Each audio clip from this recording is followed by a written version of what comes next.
ఈ హెబ్రీ 12:1 అపోస్తలుడైనటువంటి పౌలు ఈ రీతిగా మాట్లాడుతున్నాడు. ఏమన్నానంటే, విశ్వాసమునకు కర్తయు దానిని కొనసాగించువాడైన యేసు వైపు చూచుచు మన ఎదుట ఉంచబడినటువంటి పందెములో ఓపికతో పరిగెత్తుదుము అన్నాడు.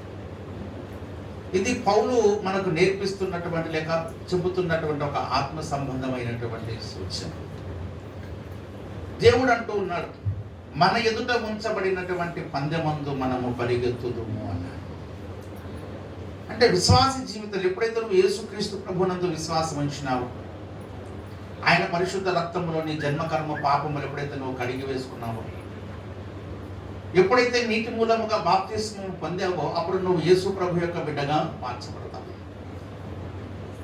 మనం యేసయ్య బిడ్డలముగా మార్చబడాలంటే ఏం చేయాలట? మొట్టమొదట యేసును మన స్వరక్షకుడుగా అంగీకరించాలి. రెండోది, ఆయన రక్తమునందు విశ్వాసం ఉంచి ఆయన పరిశుద్ధ శిలువ రక్తములో మన పాపములన్నీ కడిగి వేసుకోవాలి. మూడవది ఏంటి? ఆయన నామంలో మనము బాప్తిస్మము పొందాలి. యేసు రక్తము ప్రతి పాపము నుండి మనల్ని ఏం చేస్తుందట? పవిత్రపరుస్తుంది. యేసయ్య రక్తం ఏం చేస్తుంది? పవిత్రపరుస్తుంది. ఎందుకంటే అది నిర్దోషమైన రక్తము, నిష్కలంకమైన రక్తము, పవిత్రమైన రక్తము. యేసుక్రీస్తు ప్రభువారు ఎటువంటి ప్రభువారైనా పాపులలో చేరక ప్రత్యేకముగా ఉన్నారు. కాబట్టి అటువంటి నిష్కల్మషమైనటువంటి పరిశుద్ధమైనటువంటి పవిత్రమైనటువంటి యేసు పరిశుద్ధ రక్తము మనల్ని ఎంతో పరిశుద్ధపరుస్తుంది, మనల్ని ఎంతో పవిత్రపరుస్తుంది. కాబట్టి నువ్వు ఈ దినాన యేసు రక్తము క్రిందికి వచ్చావో లేదో ఒకసారి నువ్వు ఆలోచించుకోవాలి. మీ పాపములు క్షమించబడ్డాయో లేదో ఒకసారి పరిశీలన చేసుకోవాలి. నీ పాపములకైతే పరిహారం చెల్లించబడింది, క్రయధనం చెల్లించబడింది. యేసుక్రీస్తు ప్రభు వారు శిలువలో నీ పాపముల కొరకు క్రయమును చెల్లించారు.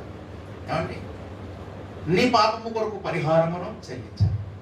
అయితే పరిహారము చెల్లించినటువంటి యేసయ్య నీ వైపు చూస్తున్నాడు. ఇప్పుడు నీవు ఆ పరిశుద్ధ శిలువ రక్తమును ఆశ్రయించి నీ పాపములు క్షమించబడ్డాయో లేదో నువ్వు ఒకసారి ఆలోచించుకో. ఇంకా ఎవరి పాపములైనా ఉదయకాలము క్షమించబడలేదా? ఇంకా ఎవరైనా యేసు రక్తమును ఆశ్రయించకుండా తమ పాపములను కడిగి వేసుకోకుండా పరిశుద్ధ శిలువ రక్తమును ఆశ్రయించకుండా ఉన్నారా? దేవుడు అంటున్నాడు, ఈ దినమునైనా సరే నీ పాపములను క్షమించడానికి యేసు ప్రభు వారు సిద్ధ మనస్సు కలిగినటువంటి వ్యక్తి. ఆయన రక్తమును నీవు ఆశ్రయిస్తే నీ పాపములు, నీ జన్మతో వచ్చినటువంటి పాపమును, క్రియారూపకముగా నువ్వు జరిగించినటువంటి పాపమును ఆయన క్షమిస్తాడు, ఆయన పరిశుద్ధపరుస్తాడు. ప్రియ సహోదరి సహోదరుడా, ఎవ్వరు కూడా ఇక్కడ పాపములు పరిహరించబడకుండా, పాపములు క్షమించబడకుండా, యేసు రక్తములో మీ పాపములు కడిగి వెనకుండా ఎవరు ఉండకూడదు. ఎందుకనంటే అది అతి భయంకరమైనటువంటి ప్రమాదం. ఎవరి పాపములైతే క్షమించబడలేదు, ఎవరైతే యేసు రక్తమును ఆశ్రయించలేదో, ఒకవేళ వారు చనిపోతే ఎక్కడికి వెళ్ళే అవకాశం ఉంది? నరకానికి వెళ్ళే అవకాశం ఉంది. అవునా కదా? చనిపోతే మనం ఎక్కడికి వెళ్ళిపోతాం? మన పాపములు పరిహరించకుండా చనిపోతే నరకానికి వెళ్ళే అవకాశం ఉంది. కాబట్టి ఆలస్యం ఎందుకు, ఆలోచన ఎందుకో నాకు అర్థం కాదు. మొన్న ఎప్పుడో ఒక ఊర్లో ఒక షాప్ ముందు 2 కిలోమీటర్ల లైన్ వచ్చిందట. దేని ముందు? షాప్ ముందు. ఎంత లైన్? 2 కిలోమీటర్ల లైన్ కుట్టుకుంటున్నారు అక్కడ ఆడలందరూ. ఎందుకు అనుకున్నారా అంటే 10 రూపాయలకు చీర అమ్మట. వాడు ఏమన్నట? కేవలం చీర 10 రూపాయలే అనేసరికి ఊళ్ళో ఉన్న ఆడలందరూ ఎక్కడ ఉన్నారట? షాప్ ముందు కొట్టుకున్నారు. ఇక ఆ షాప్ ఓనర్కి ఏం చేయాలి అర్థం కాదు. పోలీసులు వచ్చి ట్రాఫిక్ జామ్ అయిపోయింది. ఎందుకంటే 10 రూపాయలకే చీర సార్ అని అందు వచ్చిన అవకాశం, మరి అవకాశం వస్తుందో పోతుందో మనకు తెలియదు. కాబట్టి దీన్ని ఉన్నప్పుడే గ్రాప్ చేసుకోవాలని చెప్పి అందరూ పరిగెత్తారు. మరి వాడు ఎంతమందికి ఇచ్చిండో మనకైతే తెలియదు. మీరు కూడా టీవీలో చూసే ఉంటారు. అంటే 10 రూపాయలకి చీర అంటే పరిగెత్తుకొని పోయి లైన్లో నిలబడ్డారు కదా. మరి యేసు రక్తం ఉచితముగా మన పాపములను క్షమించి వేస్తుంది, పరిశుద్ధపరుస్తుంది అంటే ఇంకెందుకు ప్రజలు పరిగెత్తుకున్నారు? ఇంకెందుకు ఆశ్రయించారు? ఇంకెందుకు దాన్ని నిర్లక్ష్యం చేస్తారు? కాబట్టి ప్రియ సహోదరి సహోదరుల, సమయం ఉండగానే మనం ఏం చేయాలట? వారు మనసు పొందాలి. సమయం ఉండగానే క్రీస్తు రక్తమును ఆశ్రయించాలి.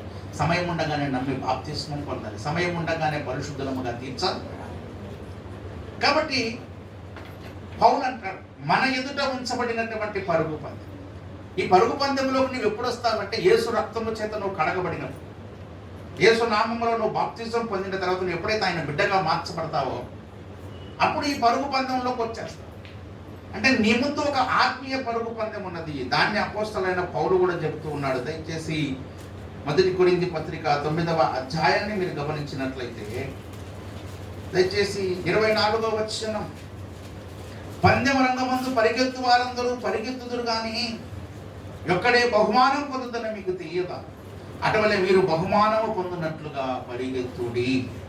మరియు పందెమందు పోరాడు ప్రతివాడు అన్ని విషయముల యందు మితముగా ఉండును. వారు క్షయమగు కిరీటమును పొందుటకు, మనమైతే అక్షయమగు కిరీటమును పొందుటకు మితముగా ఉన్నాం. కాబట్టి నేను గురి చూడని వాని వలె పరిగెత్తు వాడను కాదు. పౌలు కూడా ఇదే మాట చెప్తున్నాడు.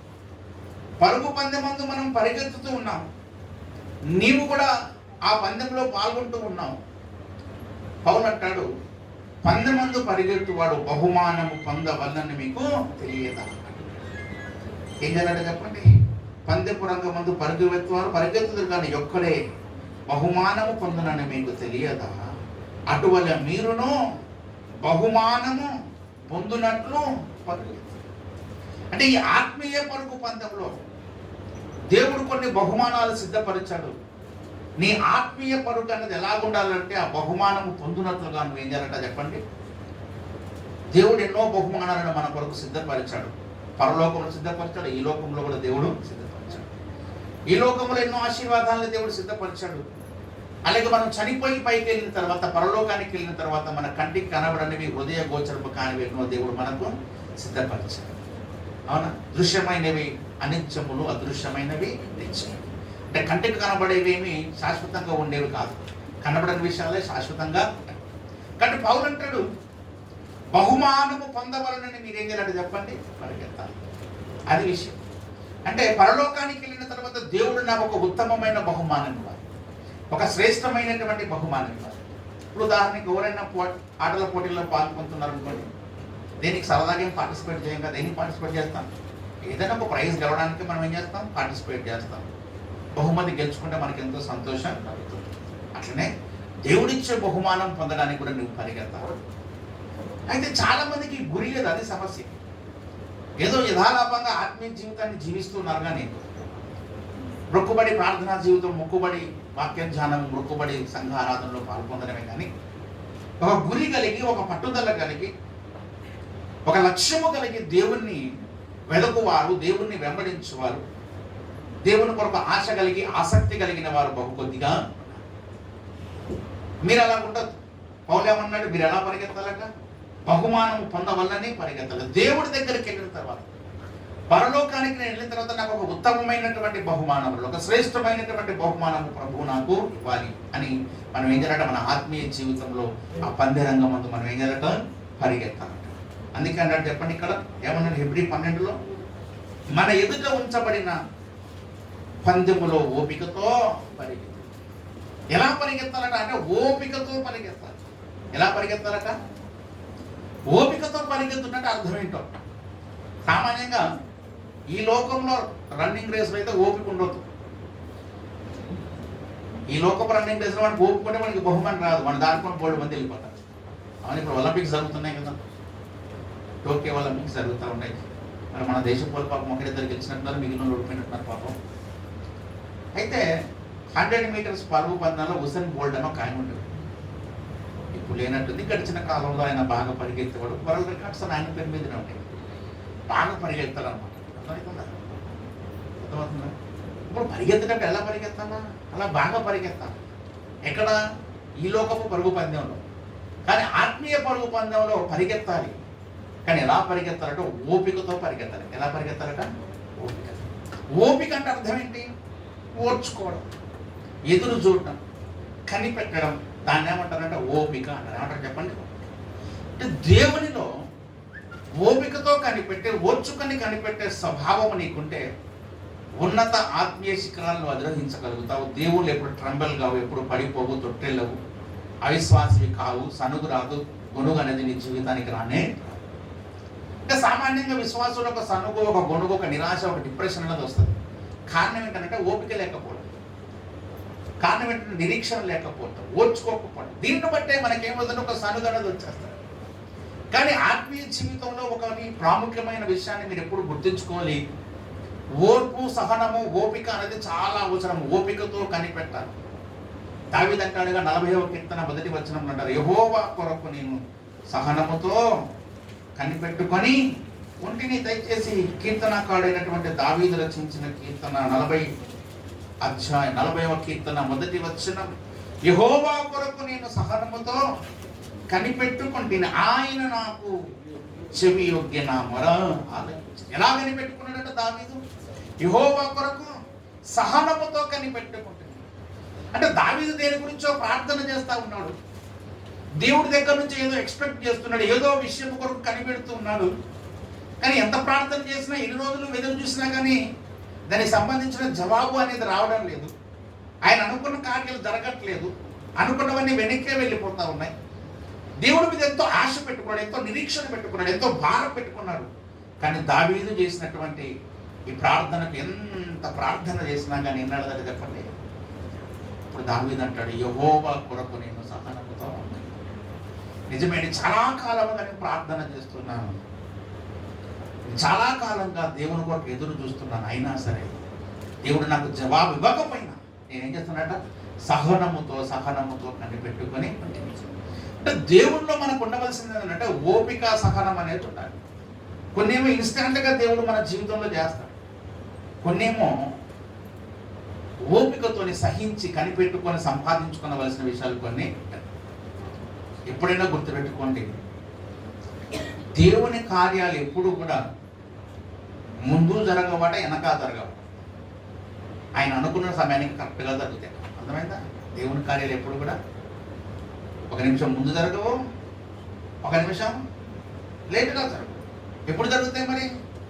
ఆయన అనుకున్న టైంకి ఎగ్జాక్ట్గా జరుగుతాయి. ఎలా జరుగుతాయి? ఎగ్జాక్ట్గా. ఇప్పుడు గలతీ పత్రికలో ఉంటుంది ఏమని, కాలము సంపూర్ణమైనప్పుడు ఆయన తన కుమారుని ఈ లోకమునకు పంపాను. ఎందుకంటే ఆదాము పాపం చేసింది ఎన్ని సంవత్సరాల క్రితం? ఎన్నో వేల సంవత్సరాల క్రితం ఆదాము పాపం చేశాడు. అప్పుడే దేవుడు వాగ్దానం చేశాడు. ఏమని వాగ్దానం చేశాడు చెప్పంటే, దేవుడు అర్థానికి, నీ సంతానమునకును స్త్రీ సంతానమునకును వైరము కలుగా చేసేదను అనే మాట చెప్పడా లేదా? అవునా? అప్పుడే దేవుడు వాగ్దానం చేశాడు. ఏం వాగ్దానం చేశాడు? యేసుక్రీస్తు ప్రభువారు ఈ లోకానికి వస్తాడు. ఈ లోకానికి వచ్చిన తర్వాత ఈ పాపమునకు పరిహారం అంటే స్త్రీ సర్పము అంటే అర్థం ఏంటి? పాపము లేదా సాతాను. అంటే దానికి ఒక పరిష్కారం చూపిస్తానని చెప్పి దేవుడు ఆదాము పాపములో పడిపోయిన రోజు చెప్పాడు. కానీ ఆ తర్వాత ఒక 4000 సంవత్సరాలకి యేసుక్రీస్తు ప్రభువారు ఈ లోకానికి వచ్చినట్టుగా మనం చూస్తాం. మరి 4000 సంవత్సరాల తర్వాత ఎందుకు వచ్చాడు అంటే, దేవుడికి ఎన్నో ఉద్దేశాలు ఉన్నాయి. ఆయన నిర్ణయించుకున్న కాలము ఆదాము తర్వాత 4000 సంవత్సరాలు. అందుకే గలతీ 4 ఏమంటాడు? 4వ వచనం, అయితే కాలము పరిపూర్ణమైనప్పుడు దేవుడు తన కుమారుని పంపేను అట.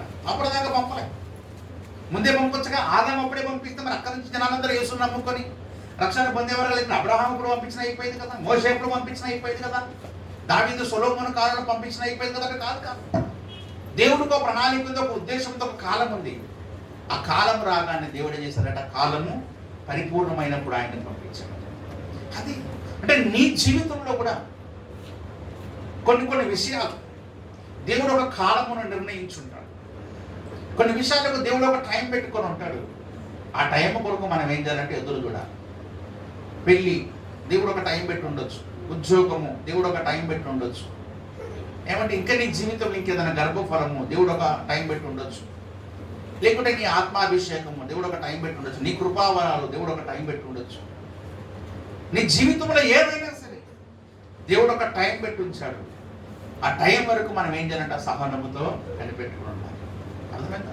దేవుడు త్వరపెట్టినంత మాత్రం ఒక నిమిషం ముందు జరిగింది. ఎందుకంటే కానా వివాహ విందులో ఏం జరిగిందో మనకు తెలుసు కదా. యోహాను సువార్త 2వ అధ్యాయంలో యేసును ఆయన శిష్యులను ఎక్కడికి వెళ్ళారట? కానా అనే ఊరిలో ఒక వివాహమునకు హాజరయ్యారు. 2వ అధ్యాయంలో చూడండి, దయచేసి 4వ వచనం. యేసు ఆమెతో, అమ్మా, నాతో నీకేమి పని? నా సమయం ఇంకను. ఆ వివాహం ఎందుకంటే ద్రాక్షరసం అయిపోయింది. యేసుక్రీస్తు ప్రభు వారి యొక్క అమ్మ అంటుంది, బాబు ద్రాక్షరసం అయిపోయింది, నువ్వు ఇంతకుముందు ఎన్నో అద్భుతాలు చేస్తావు కదా, ఒకసారి ప్రార్థన చేస్తే ఈ ద్రాక్షరసం యొక్క కొరత తీరిపోయింది అని వాళ్ళ అమ్మ చెప్పింది. మంచి మాట చెప్తూ ఇప్పుడు యేసయ్య చూసి వెంటనే చెప్పాలి కదా, మా అమ్మ చెప్పింది కాబట్టి మనం వెంటనే ప్రార్థన చేసి రాత్రి బాణంలో నీళ్ళను ద్రాక్షరసంగా మారుతానని చెప్పాలి. అదేం పెద్ద విషయం కాదు యేసయ్యకు. కానీ యేసుక్రీస్తు ప్రభు వరకు మాట ఏమని చెప్పండి, అమ్మా నాతో నీకేమి అని పక్కనే ఉంటుంది చెప్పండి, నా సమయం ఇంకను ఏం రాలేదంటే యేసయ్య సమయం ఇంకా. అంటే నీటిని ద్రాక్షరసంగా మార్చడానికి కూడా ఆయన ఏం చేశారన్నా, ఒక సమయాన్ని పెట్టుకున్నాడు. ఆ సమయం వస్తేనే కానీ ఆయన ఏం చేయాలంటే ఆ నీటిని ద్రాక్షరసముగా మార్చాలి. అంతకు ముందు మార్చలేదు, తర్వాత మార్చాలి. ఆ టయానికి యేసు ఎప్పుడు అనుకున్నాడో ఆ సమయానికి ఏం చేశారంటే నీటిని ద్రాక్షరసముగా మార్చాలి. కాబట్టి అప్పటిదాకా ఈ విందు కానీ విందు ప్రధాని కానీ విందులో పాల్గొందిన కానీ ఓపికతో ఉండాలి యేసయ్య ద్రాక్షరసాన్ని చేసేంత. అంటే చెప్తున్నా ఆత్మీయ జీవితంలో అది అవసరం. యేసు ప్రభుని నమ్ముకొని చాలా రోజులైందన్నా. ఈ నమ్ముకున్న కాంతి అసలు మేము అనుకున్నది ఏం జరగలేదన్నా. ఈ నమ్ముకున్న కాంతి అసలు ఏదైనా ఒక కార్యం ముందు పడుతుందని చూస్తే ఒక మొక్కుకున్నాం అది చెల్లిద్దాం అనుకుంటే అసలు కాడలేదు. అసలు అదే ఆయన ఏదైనా చేస్తే ఈ పని మేము చేద్దాం అనుకుంటామని చాలామంది అనుకోవచ్చు. కానీ నువ్వు అనుకున్నట్లుగా యేసయ్య పని చేయడం సంగతి నువ్వు గుర్తుపెట్టుకోవాలి. యేసు కార్యంలో నీ జీవితంలో జరగాలంటే నీకేముండాలి చెప్పండి, ఓపిక ఓపిక ఓపిక ఉండాలి. ఏముండాలి చెప్పండి, అందుకే ఉండాలి మన ఎదుట ఉంచబడిన పరుగు పందెమందు ఓపికతో ఏం చేయాలి చెప్పండి. కొన్నిసార్లు ఆలస్యం అయిపోయింది నీ జీవితంలో, కొన్నిసార్లు దేవుడు అసలు పట్టించుకున్నట్లుగా అనిపిస్తుంది నీ జీవితంలో, కొన్నిసార్లు దేవుడు నిర్లక్ష్యం పెట్టడని అనిపిస్తుంది నీ జీవితంలో. అయినా సరే ఓపికతో నిరీక్షించడం నేర్చుకోవాలి, ఓపికతో ఎదురు చూడడం నేర్చుకోవాలి. దావీదునంటే యెహోవా కొరకు నేను సహనముతో కనిపెట్టుకుందును అని ఏ రీతిగా అయితే సాక్ష్యం చెప్పాడో ఆ రీతిగా దేవుని కొరకు కనిపెట్టుకుని ఉండడం నేర్చుకోవాలి. అర్థమైందా? భక్తి జీవితంలో సహనము మనకు చాలా అవసరము, ఓపిక చాలా అవసరము, దేవుని కొరకు కనిపెట్టుకుని ఉండడం చాలా అవసరము, దేవుని కార్యముల కొరకు ఎదురు చూడడం చాలా అవసరం. కాబట్టి దయచేసి విసుగు చెందకండి, సనుగు తెచ్చుకోకండి, ఏమంటే నిరీక్షణను కోల్పోకండి. దేవుని కార్యముల కొరకు ఓపికతో ఎదురు చూసి అప్పటి వరకు మీరు ఏం చేయాలని చెప్పండి, ప్రార్థన చేయండి. అయితే పౌలు అంటాడు, మన ఎదుట ఉంచబడినటువంటి పందిరంగం మందు ఓపికతో పరిగెత్తాలి, కానీ దానికంటే ముందు ఒక పని చేయమని చెప్పాడు. దానికంటే ముందు ఏం చెప్పండి చెప్పండి, మనకు ఒక పని చెప్పండి. ఎలా పరిగెత్తాలంటే విశ్వాసమునకు కర్తయు దానిని కొనసాగించువాడునైన యేసు వైపు చూచుచు అన్నాడు. ఈ ఓపిక సహనము అనేది నీకు ఎప్పుడు కోల్పోతావంటే నువ్వు యేసు వైపు చూడనప్పుడు. ఆత్మీయ జీవితంలో నీ గురి, నీ లక్ష్యం ఎలా ఉంటుందంటే విశ్వాసమునకు కర్త దాన్ని కొనసాగించువాడైన యేసు వైపు చూడాలి. ఎందుకు విశ్వాసమునకు కర్త అయినటువంటి యేసు వైపు చూడాలని ఇందాకే చెప్పాను. ఎందుకంటే మనం అనుకున్నటువంటి కార్యాలు జరగకపోతే మనకు ఓపిక నశించిపోతే సహనం అనేది కోల్పోతాం. కాబట్టి నీలో సహనము కోల్పోకుండా అంటే ఏం జరుగుతుంది, ఆ విశ్వాసమునకు ఎవరైతే కర్త ఉన్నాడో ఆయన వైపు చూడాలి. ఎందుకు, సహనము కోల్పోయినప్పుడు మన విశ్వాసం లేనప్పుడే సహనాన్ని కోల్పోతాం, విశ్వాసం లేనప్పుడే ఓపికను కోల్పోతాం. అంటే నీలో ఓపిక నశించిపోయింది, సహనం నశించిపోయింది, అర్థమైంది దేవుని మీద నీకు ఉన్నటువంటి విశ్వాసము తగ్గిపోయిందని అర్థం. తగ్గిపోయినప్పుడే కదా ఈ సనుగు గుణగలది వచ్చేది, ఈ అవిశ్వాసం వచ్చేది. కాబట్టి పౌలు అంటాడు, మీరేం చేయాలంటే విశ్వాసమునకు కర్తయు దాన్ని కొనసాగించువాడైన యేసు వైపు మీరు చూడాలి. అలా చూస్తూ ఓపికతో పరిగెత్తాలి అంతే. ఒకటే గుర్తుపెట్టుకోండి, నువ్వు అనుకున్నవన్నీ వెంటనే జరగవు. ఎందుకంటే మీలో చాలా మంది అట్లా అనుకుంటున్నట్టు నాకు తెలిసింది. మనలో చాలా మంది అనుకుంటుండొచ్చు దాదాపుగా, నేను ఎంతగానో ప్రార్థన చేశాను, ఎంతగానో ఉపవాసం ఉన్నాను, ఎంతగానో కానికిచ్చాను, ఎంతగానో సమర్పణ చేసుకున్నాను, ఎంతగానో ప్రయాసపడ్డాను, ఇంతగా యేసయ్యను ప్రేమించాను, ఎంతగానో త్యాగం చేశాను, ఆయన నాకు చేసింది ఏం లేదు, కొండుసున్నా బోడికొండు అని చాలామంది అనుకునే అవకాశం ఉండొచ్చు, అనుకుంటున్నాను కూడా. చాలామందికి ఒక కార్నర్ కూడా ఉండొచ్చు. అయితే దేవుడు అంటాడు, నువ్వు తొందరపడ్డట్టుగా దేవుడు తొందరపడ్డాడు. దానికి ఎన్నో కారణాలు ఉంటాయి. నీ విశ్వాసాన్ని దేవుడు పరీక్షించవచ్చు, నీలో ఓపికను పెంచడానికి దేవుడు ఇంకొక విధానాన్ని ఏర్పాటు చేసుకోవచ్చు. అలాగే నీ జీవితంలో ఆ కార్యం ఎప్పుడు జరిగితే నీకు ఆశీర్వాదకరమో అప్పుడు దేవుడు చేయొచ్చు. అర్థమైందా? కొన్ని మనకు తొందరగా ఇస్తే నష్టపోతాం, కొన్ని మనకు తొందరగా ఇస్తే, ఎందుకంటే తొందరగా చాలామంది కీర్తి ప్రతిష్టలు వచ్చాయనుకున్న పడిపోయే అవకాశం ఉంది. తొందరగా కీర్తి ప్రతిష్టలు కొంతమందికి వచ్చాయనుకున్న పడిపోయే అవకాశం ఉంది. కాబట్టి లేటుగా ఇస్తారు దేవుడు. కొన్ని ఆశీర్వాదాలు మనకు తొందరగా వస్తే, కొన్ని ప్రార్థనలకు జవాబు మనకు తొందరగా వస్తే మనం పడిపోయే అవకాశం ఉంది. కాబట్టి దేవుడు ఏం చేస్తాడంటే కాస్త ఆలస్యం చేస్తాడు. సరైన టైంలో సరైనటువంటి కాలంలో దాన్ని నీకు ఇచ్చి నువ్వు పడిపోకుండా దేవుడు కాపాడతాడు. దేవుని యొక్క ప్రతి పని వెనక కూడా అనంత జ్ఞానము అనేది ఉంటుంది, అది గుర్తుపెట్టుకోవాలి. దేవుని యొక్క ప్రతి పని వెనక కొన్నిసార్లు మనం నష్టపోతాం, నేను కూడా ఈ మధ్య కొన్ని నష్టాలు పొందాను, కొన్ని నష్టపోయాను. నాకు ఒకటే డౌట్, నేను కరెక్ట్గానే ఉన్నా కదా, నేనేమో పాపం చేసినోనే కాదు, ఏమన్నా నాకేం దురలవాటు చెడలవాటు నాకేం లేదు. అలాగని ప్రతిరోజు నేను ప్రార్థన చేస్తున్నా, ప్రార్థన కొట్టే బ్యాచ్ కాదు. ఏమండి, నీతి సత్ప్రవర్తన కలిగినటువంటి వ్యక్తులు, ఉపవాసం ఉండి ప్రార్థించే వ్యక్తులు. పోనీ దేవునికి ఇచ్చే కానుకలు ఎగ్గొడతామంటే అర్థం కాదు, దానికి మనం ఇచ్చేదానికంటే ఎక్కువ దేవునికి సమర్పణ కలిగి ఇస్తాం. అన్ని కరెక్ట్గానే ఉన్నాయి, కానీ మరి ఎందుకు ఈ నష్టము అని ఆలోచిస్తే ఎవరికైనా అంత అనిపిస్తుంది కదా. సరే, నేనేదో పాపంలో జీవిస్తూ ఉంటే సో నష్టం జరిగిందని అంటే, ఓహో ఈ పాపంలో జీవించాను కాబట్టి దేవుడు నన్ను శిక్షించాడో, గద్దించాడో, బుద్ధి చెప్పాడో, ఇంకేదో చేశాడో అని అనుకోవచ్చు. ఏ పాపము చేయకుండా నీతిగా పరిశుద్ధంగా జీవిస్తూ, ప్రార్థన చేస్తూ, ఉపవాసం ఉంటూ, దేవునికి చెల్లించవలసిన ప్రతి కానుకను చెల్లిస్తూ, దేవుని సేవ చేస్తూ, దేవుని కొరకు ప్రజలను సమకూరుస్తూ ఇన్ని జరిగిస్తున్నా నష్టం కలిగింది. అయితే నేను నిన్ననే ఒక దైవజనుడు జయరాజు గారి ప్రసంగం వింటా ఉంటే ఆయన చెప్పాడు, దేవుడు కావాలని కొన్నిసార్లు నష్టపరుస్తాడు, దేవుడు కొన్నిసార్లు కావాలని విరగపడతాడు అని చెప్పిండు ఆయన. ఓహో, ఎప్పుడైనా మీకు ఏదైనా సందేహం వస్తే వెంటనే దేవుడిని అడగాలి, ఎవరిని అడగాల? నేను ఎప్పుడైనా సరే ఈ మధ్య నేర్చుకున్న సంగతి ఏంటంటే, నాకే సందేహం వచ్చినా ప్రార్థన చేస్తాను ఆ సందేహాన్ని, ఇది ఎందుకు జరిగింది, ఇలా ఎందుకు అయి ఉండొచ్చు, దీంట్లో కాస్త క్లారిటీ మీరు మాత్రమే ఇవ్వాలి, ఏ మనుషులు చెప్పినా నేను విన్నాను. ఎందుకంటే మనుషులు చెప్పాడు, ఒకడు అబద్ధం చెప్పొచ్చు, కొన్నిసార్లు సత్యం చెప్పొచ్చు, కానీ దేవుడు చెప్తే సత్యం చెప్తాడు కదా. సో కాబట్టి ఆ క్లారిటీ అట్లా నేను దేవుడితో చెప్పాడు. కొన్నిసార్లు దేవుడే కావాలని మనం నష్టపరుస్తాం, దేవుడే కొన్నిసార్లు కావాలని మనం విరగొడతాం, దేవుడే కొన్నిసార్లు కావాలని మనం నలగొడతాం.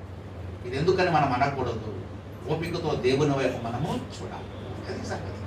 కాబట్టి నీ జీవితంలో ఇది ఎందుకు జరిగింది, ఈ నష్టం ఎందుకు వచ్చింది, ఈ కష్టం ఎందుకు వచ్చింది, ఈ అపాయం ఎందుకు వచ్చింది, ఈ ప్రమాదం ఎందుకు వచ్చింది అని అంటే, దేవుడిని విరగొడుతున్నాడేమో, దేవుడిని నలగొడుతున్నాడేమో, దేవుడిని యొక్క విశ్వాసమును పరీక్షిస్తున్నాడేమో గమనించాలి.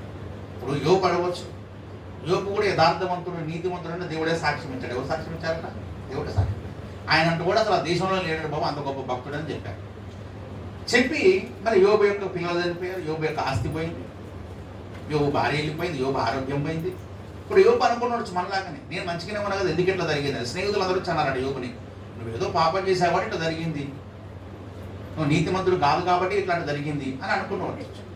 కానీ యోబు అంటాడు, అసలు నేను ఏ పాపం చేయలేదని, బహు పరిశుద్ధుడిగా ఉన్నాను, పవిత్రంగా ఉన్నాను, మరి ఎందుకు ఇట్లా జరిగిందో నాకు తెలియదు అంటాడు. లాస్ట్కి ఏం జరిగిందంటే దేవుడే పరీక్ష. అంటే కొన్నిసార్లు నువ్వు అనుకున్న దానికి వ్యతిరేకమైనటువంటి దిశలో ప్రయాణం చేస్తూ ఉన్నప్పుడు, నీ చిత్తానికి వ్యతిరేకంగా జరుగుతున్నప్పుడు నువ్వు అనుకోవాలి, దేవుడు నిన్ను నలగొడుతున్నాడు, దేవుడు నిన్ను విరగొడుతున్నాడు, దేవుడు నిన్ను పరీక్షిస్తున్నాడు అనే సంగతి మనం ఇప్పుడు కూడా ఆత్మీయ జీవితంలో వెనువెంటనే ఏది కూడా ఎప్పటికీ జరగనే జరగదు. అయితే ఈ నష్టాలు పొందుకునే సమయంలో మనం ఏం చేయాలి? నీ జీవితంలో నువ్వు అనుకున్నటువంటి కార్యాలు జరగకుండా వెనక్కి జరుగుతున్నప్పుడు, అన్ని రివర్స్ ఆర్డర్లో జరుగుతున్నప్పుడు నువ్వేం చేయాలంటే, విశ్వాసమునకు కర్తయు దాన్ని కొనసాగించువాడన్న యేసు వైపు. ఎవరైపు చూడాలట? యేసు వైపు. యేసు వైపు నువ్వు చూస్తే ఇక నీకే బాధ ఉండదు. యేసు వైపు చూస్తే ఏ నష్టం కూడా నీకు కష్టంగా అనిపించదు. యేసు వైపు చూస్తే నీ సహనాన్ని, నువ్వు ఓర్పును నువ్వు ఎప్పటికీ కోల్పోవు. ఆత్మీయ జీవితంలో ఈ విసుగు కానీ సనుగు కానీ ఎందుకు వస్తుంటే, మనం యేసు వైపు చూడకనే వస్తాం. యేసు వైపు చూడక అంటే, యేసు వైపు చూడడం అంటే ఏంటి అని మీరు అడగవచ్చు. మరి ఆయన కనబడితే చూస్తాం అయ్యగారు, మరి ఆయన కంటికి కనబడ్డా, ఆయన మన ఊళ్ళో ఉండడా, మన పక్కన ఉండని మనిషి, ఎన్నో పరలోకంలో సమర్పణ తేజస్సులో ఉంటాడా, మరి మేము పోయి ఆడ చూసేది అని మీలో చాలామందికి వచ్చిన ప్రశ్న. అవునా? ఎవరు చూడాలట? కనబడితే చూద్దాం, కనబడని ఇప్పుడు నా వైపు చూడండి అంటే మీరేం చెప్తారు? వెంటనే అందరూ నాకే చూడాలా అని అనుకోండి, ఏం చేస్తారు? వెంటనే చూస్తారు. లేదా అందరు కిటికీకి చూడండి అంటే ఏం చేస్తారు? వెంటనే చూస్తారు. ఎందుకు అవన్నీ కనబడేవి అనమాట, దృశ్యమే. మరి అందరూ యేసు వైపు చూడండి అంటే ఎక్కడ ఉన్నాడు చెప్పండి, చూస్తామని అంటారు. కనబడతాడా? కానీ మరి బైబిలే చెప్తుంది ఏమని? విశ్వాసమునకు కర్తయు కొనసాగించువాడైనా.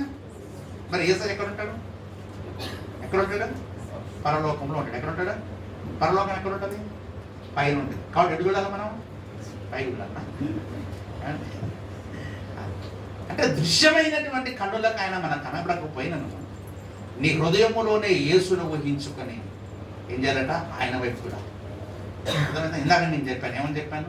నాకు ఏ సమస్య వచ్చినా, ఏ డౌట్ వచ్చినా నేనేం చేస్తాను? వెంటనే ప్రార్థన చేస్తాను, ఇది ఎందుకు జరిగింది అంటే మనసులో దేవుణ్ణి ఊహించుకొని ఆయనతో మాట్లాడటం, యేసు వైపు చూచుట, నీకున్న సందేహమును ఆయనకు చెప్పుకోవడం.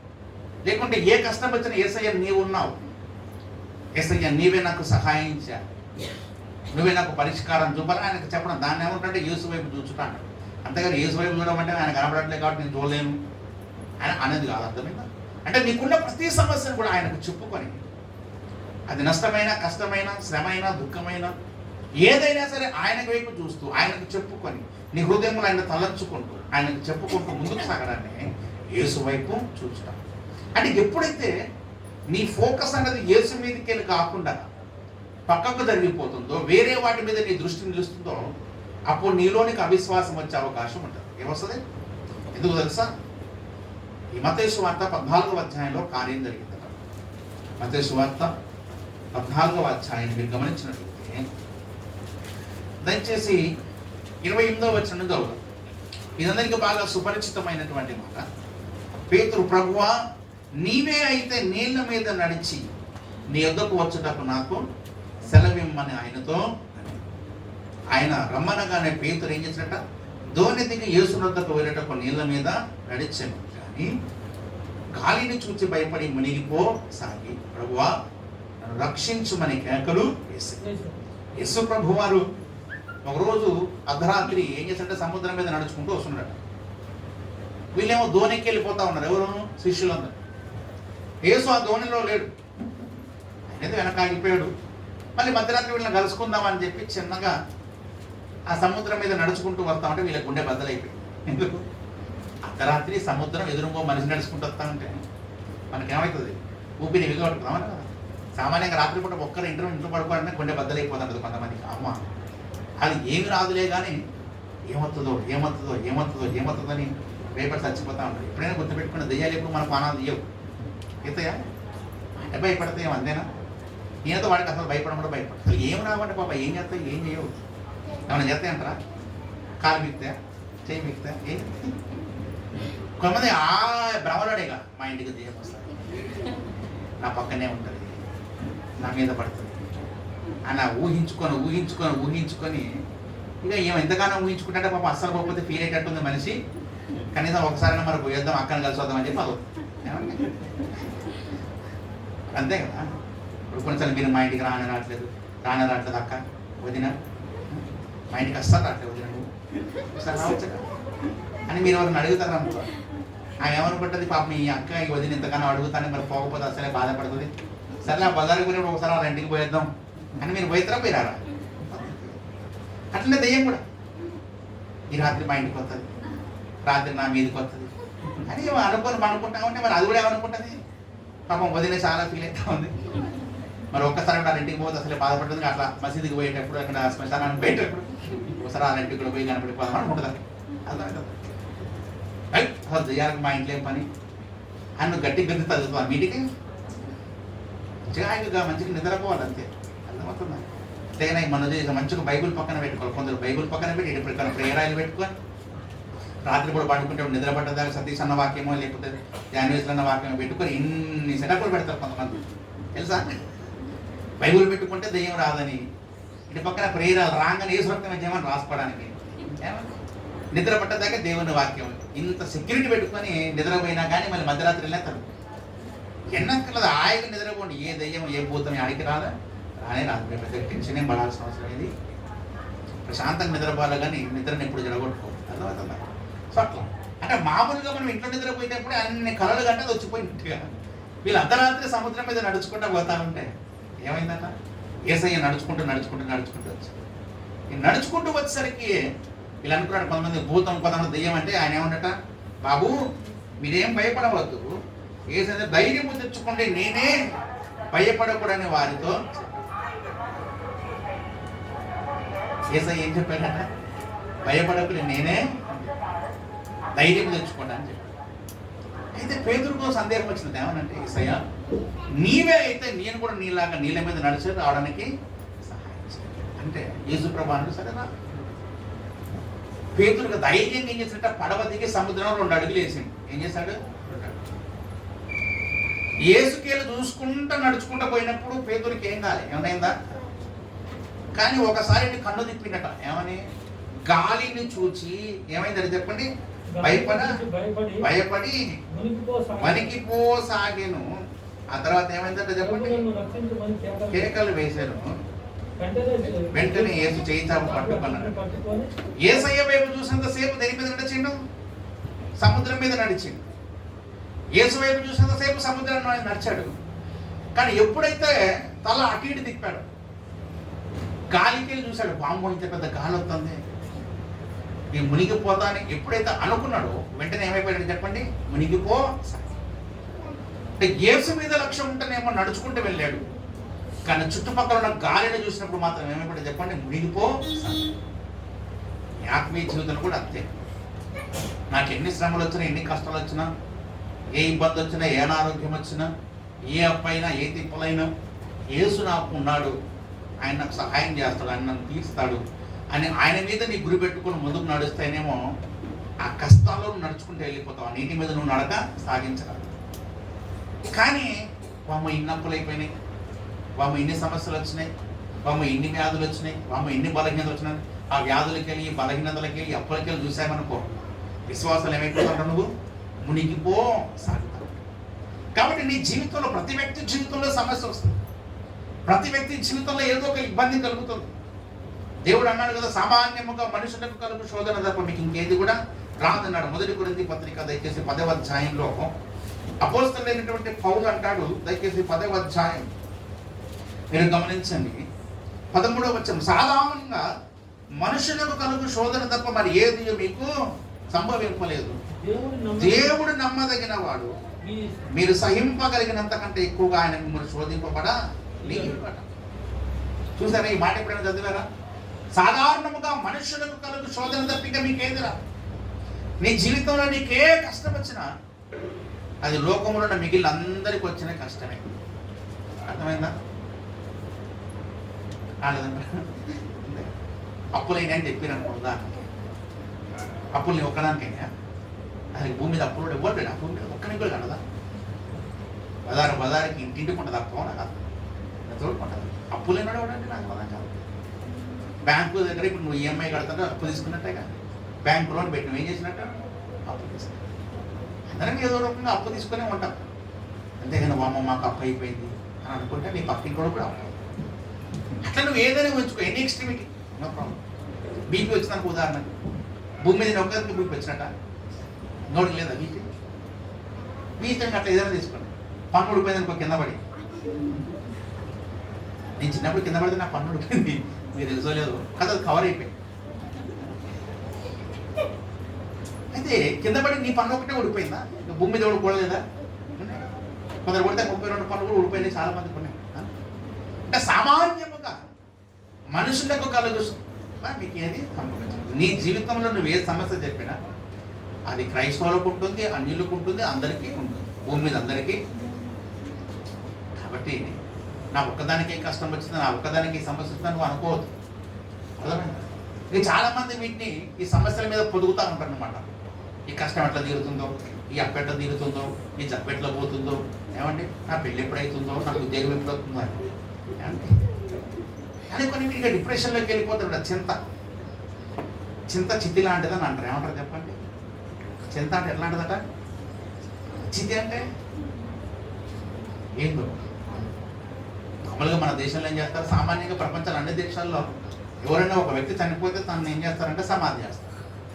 కానీ మన దేశంలో ఏం చేస్తాం, మనం కాల్చి వేస్తాం, చితి మీద పెడతాం. దాన్ని ఏమంటారంటే చితి. అంటే చితి ఏం చేస్తారట? వ్యక్తిని కాల్ చేస్తారు. ఇప్పుడు చింతపడి ఎట్లాంటిదట? చితి లాంటిది. అంటే అర్థం ఏంటి? వీడు చింతించి ఏం చేస్తాడంటే బాధపడి ఒక కొత్త జబ్బు తెచ్చుకుంటాడు, డిప్రెషన్ అంటే చెప్పు. అర్థమవుతుంది? కాబట్టి ప్రియ సహోదరుడా, యేసయ్య అంటాడు, నీకున్న బలహీనత ఆల్రెడీ ప్రపంచంలో చాలా మందికి ఉన్నది. నీకున్న సమస్య ప్రపంచంలో ఆల్రెడీ చాలా మందికి ఉన్నది. నీకున్నటువంటి ఏ విషయమైనా సరే అందరికీ ఉన్నది. సామాన్యముగా మనుషులకు కలుగు శోధన తప్ప మీకు ఏది ఎక్కువ సంభవించలేదు. ఇప్పుడు దేవుడు ఏమంటాడంటే కింద చూడండి, అయితే దేవుడు నమ్మదగిన వాడు, మీరు సహింపగలిగిన కంటే ఎక్కువగా ఆయన మిమ్మల్ని. దేవుడు నమ్మదగిన. నీ జీవితంలో కష్టాలు శ్రమలు వస్తాయంటే వాటికి నువ్వు సహించలేనంత కష్టాలు, భరించలేనంత శ్రమల్లోకి దేవుడిని తీసుకెళ్ళాడు. నువ్వు ఎంత సహించగలుగుతావో ఇక్కడ దాకా.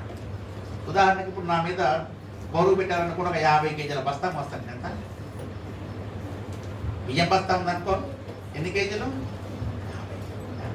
ఇప్పుడు సాత్విక రతి మీద 50 పెట్టామనుకో, ఏమవుతుంది? కిందికి ఉండిపోయింది, మనిషి లేవలేదు. సాత్వికకి ఎంతవరకు మోయగలుగుతా? ఒక 5 కేజీలు మోయగలుగుతా, ఎప్పుడో 10 అనుకుందాం. అంటే కొందరేమో 50 కేజీలు మోయగలుగుతారు, కొందరు ఏం చేయగలుగుతారు? 5 కేజీలే. అంటే మోయగలిగినంత బరువు మాత్రం ఏం చేయాలి చెప్పండి? సాత్విక పాస్టర్ గారు అన్న నేనే 50 కేజీలు మోతుంటే విశ్వాసం 100 మొయ్యాలా అని ఆమె నెత్తిమే పెట్టిన అనుకో, ఇక ఆమె లేవదు. అర్థమవుతుందా? అంటే ఒక వ్యక్తి ఎంత బరువు మోయగలుగుతాడో అంత భారంగా అతని మీద. దేవుడు కూడా అంతే. నీ యొక్క విశ్వాసమును బట్టి నీ మీద ఎంత భారము పెట్టాలో, నువ్వు ఎంత శోధనను సహించగలుగుతావో, ఎంత శ్రమను తట్టుకోగలుగుతావో అంత మాత్రమే పెడతాడు. కానీ సహించలేనంత శ్రమలోనికి దేవుడిని ఎప్పుడు కూడా తీసుకెళ్ళి. అర్థమవుతుంది? అందుకేమన్నాడు? మనం సహించగలిగినంత వరకు మాత్రమే దేవుడు ఏం చేస్తాడు? దాన్ని అనుమతిస్తాడు. దాని కింద కూడా అన్నాడు, చూసారా? తర్వాత అంతేకాదు, సహింపగలుగుటకు ఆయన శోధనతో కూడా తప్పించుకున్న మార్గమును. అయితే ఏ సమస్యలు వచ్చిందో దాంట్లో నుంచి మళ్ళా తప్పించుకునే ఒక మార్గమును కూడా ఎవరు ఇస్తారంటే చెప్పండి? దేవుడే మనకు ఇస్తారు. కాబట్టి సమస్య వచ్చినప్పుడు ఏం చేయాలి? ఆ శ్రమను, ఆ కష్టమును, ఆ ఇబ్బందిని, ఆ బాధను మనం భరిస్తూనే దాన్ని తప్పించుకునే మార్గం ఏదైనా ఉంటే నాకు తెలియచేయ ప్రభు అని చెప్పి దేవుని సన్నిధిలో మనం మొరపెట్టగలిగితే, ప్రార్థన చేయగలిగితే మనం ఏం చేస్తుందో చెప్పండి? దేవుడు ఆ సమస్యల నుంచి మనం ఏం చేస్తాడు? తప్పిస్తాడు. కాబట్టి మన దృష్టి ఎక్కడ ఉండాలంటే విశ్వాసమునకు కర్తయు ఆయన కొనసాగించుకోవాలైనా యేసు మీద ఉండాలి. నీ జీవితంలో ఏమి సంభవించినా, ఏ కష్టం వచ్చినా, ఏ దుఃఖం వచ్చినా, ఏ బాధ వచ్చినా, ఏ వేదన వచ్చినా, ఏ వ్యాధి వచ్చినా నువ్వేం చేయాలంటే యేసు వైపు చూడడం నేర్చుకో, ఆయనకి చెప్పడం నేర్చుకో. ఆయన ఎవరంటే విశ్వాసమునకు కర్త. నువ్వు ఎప్పుడైతే ఆయన మీద చూస్తావో ఆయన ఏం చేస్తాడు? నీలో కాస్త విశ్వాసాన్ని కలిగిస్తాడు. ఆయన ఏం చేస్తాడు చెప్పండి? చివరికి ఒక మాట చెప్పి ముగిస్తాడు. దేవుడు ఏం చేస్తాడంటే అనుదినము నూతనమైన కృప, నూతన వాత్సల్యము, నూతన అభిషేకం, నూతన విశ్వాసాన్ని దేవుడు ఇస్తాడు. ఇప్పుడు మనం కూడా చాలాసార్లు అనుకుంటాం, ఎన్నో సంవత్సరాలుగా మనం ప్రార్థన చేస్తూ ఉన్నాం కదా, ఎన్నో ఉపవాసాలు మనం ఉన్నాం, ఎన్నో ప్రార్థనలు చేశాం, ఎన్నో ఉపవాసాలు ఉన్నాం, ఎంతో ప్రయాసపడ్డాం. చాలా మంది కూడా మనకు ఎన్నో ప్రవచనాలు చెప్పారు. ఏమన్నారంటే ఇక మీరు మహా గొప్ప సేవకులై కాదు, మీరు దేశ విదేశాలు విశేషంగా వాడబడతారు, మీ సంఘం 200 మంది అవుతారు, 2,000 మంది అవుతారు, 2 లక్షల మంది అవుతారు. మనకి ఎన్నో సార్లు ప్రవచనాలు చెప్పారు చాలామంది.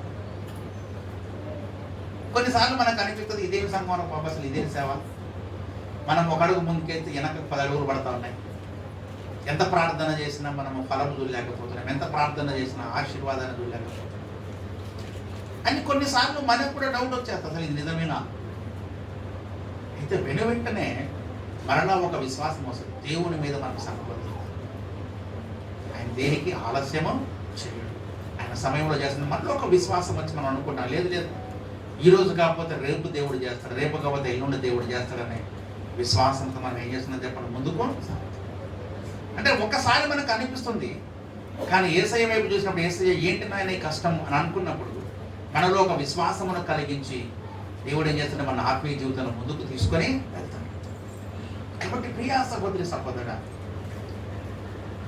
మనము పదగెత్తున్నటువంటి ఈ పందె రంగంలో నీకేం కావాలా? ఓపిక కావాలా, సహనము కావాలా. అనుకున్న కార్యాలన్నీ జరగకపోయినా ఓపికతో కనిపెట్టడం మనము నేర్చుకోవాలి. మన విశ్వాస జీవితంలో తొట్టిల్లకుండా మనం ముందుకు సాగాలంటే, ఆ ఓపికలో మనము కొనసాగాలంటే మనం ఎవరి వైపు చూడాలట? యేసు వైపు. సమస్య వైపు చూడొద్దు, నీ అప్పు వైపు చూడొద్దు, నీ వ్యాధి వైపు చూడొద్దు, నీ బలహీనత వైపు చూడొద్దు, నీకు వచ్చిన కష్టం వైపు చూడొద్దు. వాటన్నింటినీ పక్కన పెట్టు. లోకంలో ఎంతోమంది ఉన్నారు, ఎన్నో సమస్యలు ఉన్నారు. గుడ్డివారిగా పుట్టిన వారు, కుంటోడిగా పుట్టిన వాళ్ళు చాలామంది ఉన్నారు. చాలామంది గుడ్డివారిగా పుట్టారు. ఎస్ఐ నన్ను గుడ్డివాడికి ఎందుకు పుట్టామని చెప్పి కూర్చొని బాధపడుతున్నా. ఎంతమంది గుడ్డివాళ్ళు దేవుని సేవ చేస్తున్నారు మీకు తెలుసా? కళ్ళు కనపడవు కానీ వాళ్ళు సేవలు చేస్తారు. అమెరికాలో ఒక ఆమె ఉంటుంది, విన్నీ క్రాస్బీ అని. ఆమె పుట్టుకుంటే పుట్టింది కానీ డాక్టర్ చేసినటువంటి ఏదో చిన్న మిస్టేక్ని బట్టి ఏం జరిగిందట అంటే ఆమె ఇంకా 2 కన్నులు పోయింది. పుట్టిన కొన్ని వారాలకు ఏమైపోయిందట, 2 కళ్ళు పోయింది. ఎంత బాధ అండి. అంటే ఒక వ్యక్తి చేసిన ఒక చిన్న మిస్టేక్ని బట్టి 2 కన్నులు పోయినాయి. ఈ చిన్నప్పటి నుంచి వాళ్ళ అమ్మమ్మ వీళ్ళు ఆమెను పెంచుకుంటూ వచ్చారు. దైవభక్తి వాళ్ళు ఏం చేస్తారంటే ఇంట్లో ఈ అమ్మాయి కన్నులు కనపడవు కాబట్టి దేవుని గురించిన మాటలు, బైబిల్లో ఉన్న కథలు, బైబిల్లో ఉన్న సంగతులు అన్నీ చెప్పుకుంటూ వచ్చారు. ఆమె కూడా ఏ రోజు సనగలేదట, యేసయ్య నా కన్నులు ఎందుకు తీసేసావని సనగలేదు, నన్ను ఎందుకు గుడ్డిదానిగా చేసావని సనగలేదు. ఆమె కన్నులు లేకపోయినా విశ్వాసము కలిగి దేవుని వాక్యాన్ని ధ్యానించి అర్థం చేసుకొని కొన్ని వందల పాటలు రాసింది. ఆమె రాసిన అమెరికాలో సూపర్ డూపర్ హిట్ పాటలు ఉన్నాయి. మన తెలుగులో ఆంధ్ర క్రైస్తవ కీర్తనలు, సియోని గీతాలు కొన్ని ఉంటాయి. యెహోవా నా బలమా, యెహోవా నా మొరనాలించెను, తనువు నాది ఇదిగో, ఇట్లా ఎన్నో గొప్ప గొప్ప పాటలు ఇప్పుడు మనం పాడుకుంటాం. యేసన్న గారి పాటలు పాడుకుంటాం కదా. అట్లా అమెరికాలో క్రైస్తవ సంఘాలు ఎవరు పాటలు పాడుకుంటే ఈ గుడ్డేమ పాటలు పాడుకుంటారు. పుట్టుగుడ్డి అంటే పుట్టిన తర్వాత కొన్ని వారాలకు గుడ్డిది అయిపోయింది, కానీ అంగవైకల్యమును బట్టి బాధపడలేదు, లోపమును బట్టి బాధపడలేదు, దేవుని నిందించలేదు. తను కూర్చొని చాలా పాటలు రాసింది. అవన్నీ ఏమైపోయాయి చెప్పండి, క్రైస్తవ ప్రపంచానికి ఆశీర్వాదకరంగా మార్చుకుంటాయి. ఆమె ఒక రోజు అడిగారట, అమ్మ మరి నీ కన్నులు పోయాయి కదా, నువ్వు గుడ్డిదాని వైపు ప్రపంచాన్ని చూడట్లేదు కదా, మరి నీకేం బాధ కలగట్లేదా, దేవుడి మీద నీకేం కోపం రావట్లేదా అని అడిగారు. అడిగితే ఆమె చెప్పిన అద్భుతమైన సమాధానం ఏంటంటే, నాకేం కోపం లేదండి, కన్ను నుండి ఈ పాప ప్రపంచాన్ని చూసేదానికంటే నేను చనిపోయిన తర్వాత నేరుగా మొట్టమొదటిసారిగా ఎవరు చూస్తాకామా, యేసయ్యనే చూస్తాను. ఇక ఏం చూడదట ఆమె, మొట్టమొదటిసారిగా ఎవరిని చూస్తాక యేసుని. ఎంత అద్భుతం. కన్ను నుండి ఈ లోకంలో ఉన్న పాపము, శాపము ఇట్లాంటి వాటన్నీ చూసేదానికంటే చనిపోగానే వెంటనే మొట్టమొదటిసారి నా ప్రభువును చూస్తాను. అంత గొప్ప ఆశీర్వాదం, అంత గొప్ప అదృష్టం ఎవరికి ఉంటుందండి అని చెప్పి. అంటే చూడండి, బలహీనతను బట్టి బాధపడలేదు, వైకల్యమును బట్టి కృంగిపోలేదు, కానీ ధైర్యం తెచ్చుకొని దేవుని కొరకు నిలబడింది. దేవుడు ఆమెను ఏం చేసినట్టు ఆడుకున్నాడు. కాబట్టి ఎన్నో లోపాలు ఉంటాయి, దాని గురించి ఏం బాధపడద్దు. కుంటివారు ఉన్నారు, గుడ్డివారు ఉన్నారు, మూగవారు ఉన్నారు, చెవిటివారు ఉన్నారు. ఇంకొక ఆమె ఉంటుంది, ఆ బుక్ నా దగ్గర ఉంది. మరి వచ్చింది, చెవులు వినపడవు, మాట్లాడలేదు, కన్నులు కనపడవు. సరే కన్నులు కనపడకపోయినా చెవులు వినపడతాయి, నోటితో మాట్లాడచ్చు. కానీ ఏముండదట, కళ్ళు కనపడవు, మాట్లాడలేదు, వినపడలేదు. మరి ఎట్లా అండి బతికేది, నాకు అర్థం కాదు. ఆమె అద్భుతమైన వ్యక్తి. అంటే చెప్తున్నాను, సమస్యను బట్టి కృంగిపోక, ఆ సమస్యను పక్కకు పెట్టి దాని గురించి ఆలోచించక, నువ్వు చేయదగిన పనేదో దాని మీద నువ్వు దృష్టి పెట్టు. అర్థమైందా? ఒక మాట చెప్పి నేను ముగించి వేస్తాను. విశ్వాస జీవితంలో నువ్వు దేవుని కొరకు ఏదైనా గొప్ప కార్యాలు చేయాలంటే ఒకటే సూత్రం. నీ జీవితంలో సమస్య రావచ్చు, కష్టం రావచ్చు, బలహీనత రావచ్చు, ఏదైనా రావచ్చు. వాటి గురించి నువ్వు ఆలోచించకుండా నువ్వేం చేయాలంటే నీ గురి మీద, నీ గమ్యం మీద, దేవుని కొరకు నువ్వేం చేయగలవో దాని మీద దృష్టి పెట్టు, దాని మీద లక్ష్యం ఉంచు. నీకున్న ఈ లోపాలు, ఈ బలహీనతలు, ఈ సమస్యలు ఏవి నీకు గుర్తురావు. వీటన్నిటిలోనే గొప్ప శక్తి నీకు వచ్చి దేవుని కొరకు ప్రజ్వలంగా ఏం చేయగలుగుతావు, వాడబడదు. కాబట్టి సమస్యల వైపు చూడకండి, కష్టాల వైపు చూడకండి, యేసు వైపు చూడండి. ఆయన నీకు అప్పగించిన పని వైపు చూడు, నీ జీవితంలో నీ గమ్యం వైపు చూడు. తప్పక ఏమవుతావు, జీవించబడతావు, ఆశీర్వదించబడతావు, దేవుని కొరకు నిలబడగలుగుతావు, వాడబడతావు. కాబట్టి ప్రియ సహోదరి సహోదరులారా, ప్రార్థన చేసుకునేవారంటే, యేసయ్య నా జీవితంలో ఎన్ని సమస్యలు, కష్టాలు వచ్చినప్పటికీ నా దృష్టి మరలకుండా, నా దృష్టి మరల్చబడకుండా నీ వైపు చూసే కృపను నాకు దయచేయి ప్రభువా. అందరం ప్రార్థన చేద్దాం. దయచేసి అందరి కన్నులు మూసుకోండి, మీ ఫోన్లని పక్కన